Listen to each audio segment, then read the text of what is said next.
जय भीम, जय महाराष्ट्र। आज अत्यंत आनंदाचा असा दिवस आहे।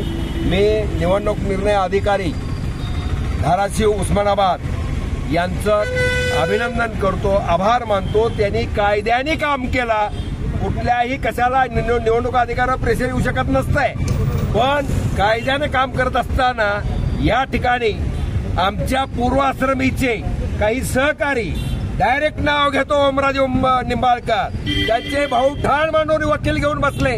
दुसऱ्या उमेदवाराकडून आमच्यावर ऑब्जेक्शन घ्यायचा प्रयत्न केला, वकील उभा केले, लेखी ऑब्जेक्शन घेतले। ऑब्जेक्शन काय घेतले तर गुन्ह्याचे 8 काय असतील ते काय म्हणतात त्याला 11 गुन्हे आहेत, 8 दाखवले। अरे 3 फायनल झाले ना, ते गुन्हे आता दाखवत असतील, परंतु प्रॉपर्टी बद्दल साहेबांनी सांगितलं हे व्यासपीठ नाही, अथॉरिटी नाही की त्यांनी माझ्या जमिनीच्या आणि मालमत्तेच्या किमती कराव्या, हे निग्लिजेबल आहे। आणि असं असताना सुद्धा त्यांना माहिती आहे बार्शीमध्ये, माझ्या लिंगायत समाजामध्ये, माझ्या सगळ्या शिवसैनिकांमध्ये आजही उद्धव सेनेचे शिंदे साहेबाचे शिवसैनिकांना माहिती आहे रात्रीचा दिवस करून भाऊसाहेब आंदळकरांनी सर्व पणाला लावलेला आहे। आणि अन्नछत्रावर काय असेल ते, आणि आता कुठे 13 वर्षानंतर मला माननीय प्रकाशजी आंबेडकर साहेबांनी न्याय दिला, 13 दिवसात न्याय दिला। आमचे जिल्हाध्यक्ष या ठिकाणी आहेत, आमचे अण्णा जाधव साहेब आहेत, आमचे प्रवीणजी आहेत, आणि इतर आमचे कोले साहेब आहेत, या आणि महासाहेब आहेत, आणि सुजात आंबेडकर साहेब यांनी विश्वास ठेवला। अनेक फोन गेले, त्यांना माहिती आहे पैलवान या ठिकाणी जर उतरला तर या ठिकाणी आंदळकरांचं रक्त आहे। गणपतराव आंदळकर हिंद केसरी अण्णा बिराजदार अप्पा अण्णा माझे साडू होते, आणि हे पैलवानी रक्त तुला सळो की पळो केल्याशिवाय राहणार नाही। आणि तू ओमराजे साहेब अरे तुला नाही बोलत मी तुम्हाला, तुम्ही आजच 3ऱ्या नंबरला गेला, आज विषय तुमचा संपला। आता खरी लढाई आमच्या काय म्हणतात या ठिकाणी बरोबर आहे, यामध्ये तिळमात्र शंका बाळगायचं कारण नाही। आता खरी लढाई ज्या वेळेला होईल, आम्ही आता मैदानात आलेलो आहे। अहो हे शक्य आहे काय? सीबीआयचं काय, अमक्याचं काय, तमक्याचं काय, काय करू शकलं नाही कोण, गवत या ठिकाणी उपटता आला नाही। सच्चाईची लढाई मी लढतोय, धर्मानं चालतोय, अधर्मानं तुमच्यासारखं नाही। आमचा पक्ष खरा फोडला, शिवसेनेतनं बाहेर पडलो, त्याला कारणीभूत ओमराजे निंबाळकर आहे। मला त्या ठिकाणी जगू दिलं नाही, जातीवाद केला, तू जाऊन कुठं बसत होता आम्हाला माहिती आहे। आणि आज बार्शीतली जनता 80% मतदान भाऊसाहेब आंदळकरला करणार।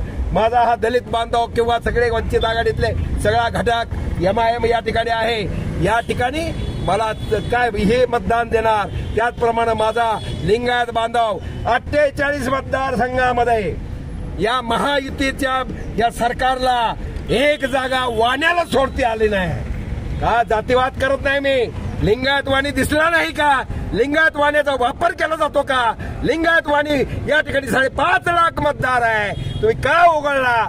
आजच्या इथल्या नेत्यांना सुद्धा जे विविध पक्षात लिंगायताचे नेते असतील त्यांना माझा प्रश्न आहे, समाज तुम्हाला विचारतोय की तुम्ही आपल्या लिंगायताकरता काय केलं? ज्या प्रकाशजी आंबेडकर साहेबांनी 3 उमेदवार लिंगायताचे दिले, सरकारनं दिले नाही, हाच या बहुजन आघाडीचा आता लिंगायत समाज, मला मराठा बांधव असतील, ओबीसी आमचं 57% आहे, ओबीसी मी ओबीसीत नाही, ओबीसी बांधव असतील, हे सगळे माझा दलित बांधव, मुस्लिम बांधव, हे सगळे आम्ही एक आहे।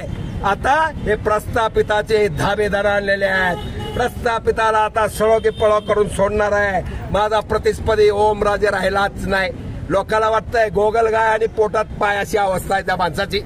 आम्ही आयुष्य घातलं रे तुझ्यासाठी, गेल्या वेळेला कुणाकरता भांडलो, कुणाकरता आम्ही मतदान मागितलं? ओमराजे तुमच्याकरता मतदान मागत होतो आम्ही, आणि तुम्ही आता गरिबी दाखवताय, कुठं आहे काहीतरी दाखवता, ह्याला टीव्हीला काहीतरी उगा। हे समाजाला, माझ्या युवा वर्गाला, माझ्या इथल्या विद्यार्थीनीला या ठिकाणी मेडिकल हब पाहिजे, शैक्षणिक हब पाहिजे, या ठिकाणी उद्योगधंदे इथं आले पाहिजे। उद्योगधंदे आल्यानंतर नोकरीला माझा माणूस धाराशिववरून पुण्याला किंवा मुंबईला गेला नाही पाहिजे, माझ्या आई वडिलापाशी तर काम केलं पाहिजे. या ठिकाणचं पाणी 19 TMC आणायचं आहे. तुळजापूरमध्ये साखर कारखाना मग आपला होऊ घातलेला, अडचणी भरपूर आणल्या, कायद्यानं मला कुठेही ठेवायचा प्रयत्न केला, परंतु बजरंग बलीचा हा भक्त आहे, रामाचा हा भक्त आहे. माझ्या 1.5 लाखाच्या पुढे वंचितचं या ठिकाणी मतदान मला मिळणार आहे. सगळे पार काल बघितलं, कार्यकर्ता पेटून उठलेला आहे. गेल्या उमेदवारांनी काय प्रॉब्लेम केला सगळ्याला माहिती आहे. त्या ठिकाणी हे 1.5 लाखाच्या पुढे जाईल. बार्शी 3.5 लाख मतदार आहे. 70% नाही 50 जरी धरला तर 2.25 लाखाच्या पुढे मी जाईन. माझा लिंगायत समाज 5.5 लाख आहे. 5.5 लाखातलं सगळ्याला आता कळलेलं आहे. कुठल्याही काय म्हणतात वरिष्ठांनी कुठं कुणाला काय दिलं, अमकं दिलं, कुणाला सपोर्ट केला, आता लोक ऐकणार नाहीत. आणि त्यामुळं या ठिकाणी माझा जो समाज आहे मी 3 लाखाच्या पुढे लिंगायत समाजामधनं जाईल. माझे जे ग्रुप आहेत 14 ग्रुपच्या माध्यमातून 10 लाख मुलं माझ्या टचमध्ये आहेत. रिटायर्ड पोलीसवाले आहेत, रिटायर्ड मिलिटरीवाले आहेत, पोलीस लाईन बॉयज आहे, पोलीस मित्र संघटना आहेत आणि अशा अनेक संघटना, परांडा, भूम, वासी. ज्या वेळेला लोकांना अन्न नव्हतं, कोरोनामध्ये पेशंट ऍडमिट होते, खिशात पैसे होते, बाहेर खायला नव्हतं, त्यावेळेला हा पट्टा मैदानात होता. सगळे पुढारी लपून बसले होते आणि 11 महिने कोणी बाहेर आला नव्हता. त्यावेळेला पेशंट ऍडमिट, डिस्चार्ज, बिल कमी कर, मैतकर उचलून इथपर्यंत कामगिरी माझ्या सगळ्या बांधवांनी. एक आमचा शिवसैनिक सागर कळमणकर त्या ठिकाणी त्याला काय मृत्युमुखी पडावं लागलं. त्या दृष्टिकोनातनं या ठिकाणी माझा दीपक भैया आहे, आंदळकर, आमचे शेटे साहेब आणि आमचे काय दुसरे काशीद साहेब आणि अजून एक वकील साहेब आहेत. त्या सगळ्यांनी सिंहाची खिंड लढवली आणि या ठिकाणी यश आलेलं आहे. आज उमेदवारी दिली त्याच दिवशी खरं तर विजय होता. आज विजयावरती शिक्कामोर्तब झालेला आहे आणि कायदेशीर जो निकाल आहे तो काउंटिंग दिवशी लागणार आहे. आणि याच ठिकाणी भव्य दिव्य अशी मिरवणूक वंचित आघाडी स्वतः आंबेडकर साहेब येतील, आमचे प्रवीणजी येतील, आमचे अण्णा जाधव साहेब येतील आणि त्या ठिकाणी आपल्याला यश मिळणार एवढं सांगतो. सर्वांची रजा घेतो. फक्त अफवा पसरवतील, काय बी करतील ते तुम्हाला सांगायला काय आता ही नाही. तर त्यामुळं काय काय काय आता तुम्हाला टेक्नॉलॉजी वेगवेगळी आलेल्या आहे. टेक्नॉलॉजीच्या माध्यमातून काय करू शकतील. भाऊसाहेब आंदळकर हा बजरंग बली 11 सकाळी 11 वेळा माझी हनुमान चालीसा असते. पहाटे 5 ला उठतो. हा व्हिडिओ आपल्याला आवडला तर लाईक आणि शेअर जरूर करा. तसेच आमचे YouTube चॅनल सबस्क्राईब करा आणि फेसबुक पेजला लाईक आणि फॉलो करायला विसरू नका. धन्यवाद.